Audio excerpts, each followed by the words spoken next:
তো hello' guys, মই আজি আপোনালোকৰ মাজত এটা নতুন এটা ভিডিঅ' লৈ আহিছোঁ। ভিডিঅ'টো আপোনালোকে চাই থাকক। ভিডিঅ'টো হৈছে স্মাৰ্ট 9x প্ৰিপেইড মিটাৰ কেনেকৈ ৰিচাৰ্জ কৰে, সেই ৰিচাৰ্জ কৰা পদ্ধতিটো মই আপোনালোকক আজি দেখুৱাই আছোঁ। চ' আপোনালোকে ভিডিঅ'টো অকণো স্ক্ৰিপ্ট নকৰাকৈ চাই থাকক ভিডিঅ'টো। তো আপোনালোকে ফাৰ্ষ্ট যিকোনো এটা ব্ৰাউজাৰ খুলি ল'ব, অ'পেন কৰি ল'ব।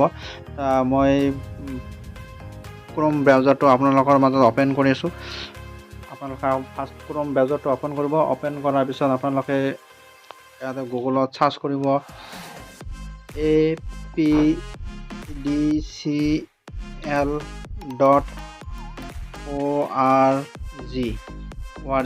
এইটো আপোনালোকে চাৰ্চ কৰিব। চাৰ্চ কৰাৰ পিছত আপোনালোকৰ মাজত এনেকৈ আহিব এটা ফাৰ্ষ্ট APDCL.org আপোনালোকে ক্লিক কৰিব। ক্লিক কৰাৰ পিছত এনেকৈ এটা এডভাৰটাইজ আহিব। এডভাৰটাইজটো আপোনালোকে কাটি দিব। এডভাৰটাইজটো অহাৰ পিছত আপোনালোকে দেখা পাব ইয়াতে বহুতকেইটা অপশ্যন আছে। Pay electricity bill, view electricity bill, recharge prepaid meter, smart prepaid balance এনেকৈ দেখা পাব আপোনালোকে। চ' আপোনালোকে ৰিচাৰ্জ কৰা পদ্ধতিটো মই দেখুৱাই আছোঁ।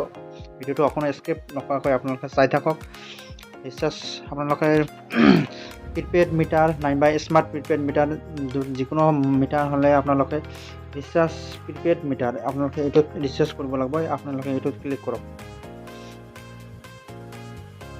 ক্লিক কৰাৰ পিছত আপোনালোকে এনেকৈ মাজত এখন ডাছবৰ্ড আহিব। অলপমান নেট শ্ল' হৈ আছে। আপোনালোকে ৰিচাৰ্জ প্ৰিপেইড মিটাৰ আপোনালোকে ইয়াত কনজিউমাৰ আইডি নাম্বাৰটো আপোনালোকে ইয়াতে এণ্টাৰ কৰিব লাগিব। কনজিউমাৰ আইডি নাম্বাৰটো এণ্টাৰ কৰক। তাৰপিছত আপোনালোকে কনজিউমাৰ আইডি নাম্বাৰটো ইয়াতে এণ্টাৰ কৰক। এণ্টাৰ কৰাৰ পিছত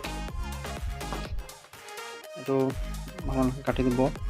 কাটি দিয়াৰ পিছত আপোনালোকে চাবলৈ পাব আপোনাৰ টোটেল আপোনাৰ নাম ঠিকনা আপুনি সেইখিনি চাব। তাৰপিছত আপোনালোকে এমাউণ্ট নাম্বাৰটো ইয়াতে মাৰি দিয়ক। কিমান টকা ৰিচাৰ্জ কৰিব? মই 1000 টকা ৰিচাৰ্জ কৰিম। ৰিচাৰ্জ কৰাৰ পিছত কনফাৰ্ম ৰিচাৰ্জ আপোনালোকে আৰু কনফাৰ্ম ৰিচাৰ্জ কৰিব 1000 টকা। আপোনাৰ মোবাইল নম্বৰ দিব। যিকোনো এটা মোবাইল নম্বৰ দিলে হ'ল। আপোনাৰ মোবাইল নম্বৰটো দি দিব। মোবাইল নম্বৰ দিব। তাৰপিছত পে' নাওত আপোনালোকে ক্লিক কৰিব। পে' নাওত ক্লিক কৰাৰ পিছত আপোনালোকৰ বহুতকেইটা অপশ্যন দেখিব পাৰোঁ।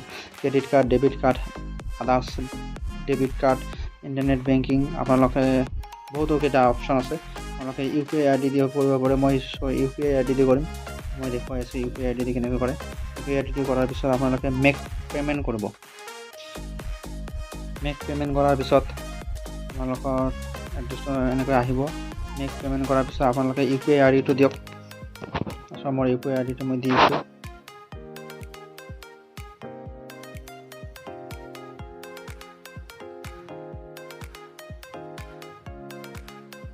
এনেদৰে আপোনালোকে UPI ID টো মাৰি কেনে যিকোনো আপোনালোকে গুগল পে', ফোনপে', পে'টিএম আদি মাৰি কেনে আপোনালোকে পে'মেণ্ট কৰিব পাৰে। তাৰপিছত মই গুগল পে' দি পে'মেণ্ট কৰিলোঁ। আপোনালোকে গুগল পে' পে'মেণ্ট কৰিব পাৰে। গুগল পে' দি পে'মেণ্ট কৰিলোঁ। পে'মেণ্ট কৰাৰ পিছত আপোনালোকে এটা ৰিচিপ্ট পাব।